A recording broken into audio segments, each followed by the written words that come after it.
Sebagaimana Allah Subhanahu wa taala menyebutkan dalam suratul Jin, wa inna minnas salihuna wa minna duna dzalik kunna tara'iqa qidada.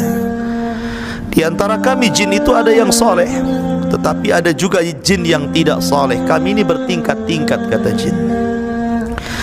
Lah jin yang paling soleh memang tidak disebutkan namanya, tetapi dalam kisah Israiliyat namanya adalah Ajazil. Ada jin yang paling soleh namanya Ajazil. Tidak ada dalam Quran nama Ajazil ataupun dalam hadis Nabi. Nama Ajazil itu muncul dari kisah Israiliyat, ya.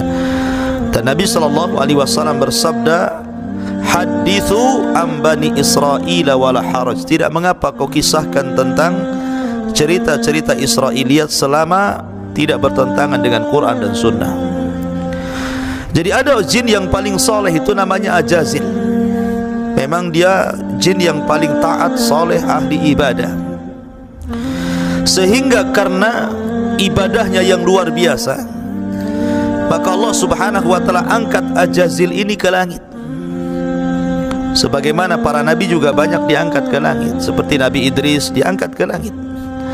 Wa rafa'nahu makanan 'aliyya, kami angkat Idris ke tempat yang paling tinggi di langit keempat. Atau Isa bin Maryam juga diangkat ke langit, kan? Maka Azazil pun diangkat ke langit, kemudian diberikan tempat di langit, di alam para malaikat.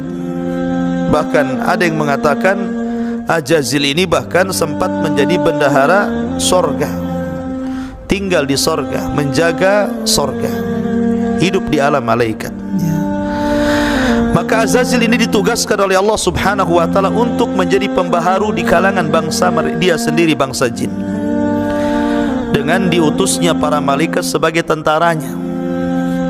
Maka Azazil pun kemudian mulai menertibkan bangsa jin yang ada di permukaan bumi ini dengan tentara para malaikat, dan berhasil. Maka jin-jin yang jahat, jin-jin yang tidak bisa diatur, dipenjarakan di tengah lautan. Sebagian mereka dibuang ke hutan-hutan, ya. Lah karena kesuksesan Ajazil inilah, akhirnya maka Ajazil kemudian diberikan tempat di langit bersama para malaikat. Sampai akhirnya Allah Subhanahu wa taala kemudian menghendaki untuk menciptakan Adam. Ya, di awal-awal malaikat mengatakan, sudahlah ya Rabb, biar kami saja, sudah, enggak usah ciptakan makhluk lain lagi. Biar kami saja.